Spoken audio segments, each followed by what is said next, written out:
গ্যালকোর eagle মার্কা ঢেউ tin অত্যাধুনিক বিরামহীন স্বয়ংক্রিয় পদ্ধতিতে গ্যালভানাইজ করা হয়।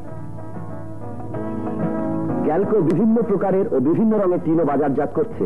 কেনার সময় অবশ্যই গ্যালকোর তৈরি টিন দেখে নিন।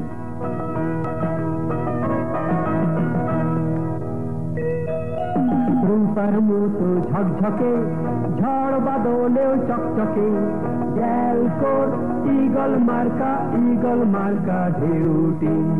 সহজে মরচে ধরে না, জিন কোটিংও খসে পড়ে না। ঈগল মার্কা ঢেউ টিন দীর্ঘস্থায়ী এবং মজবুত। গ্রামে গঞ্জে শহরে ঈগল মার্কা ঘরে ঘরে, গ্যালকোর ঈগল মার্কা ঢেউ টিন।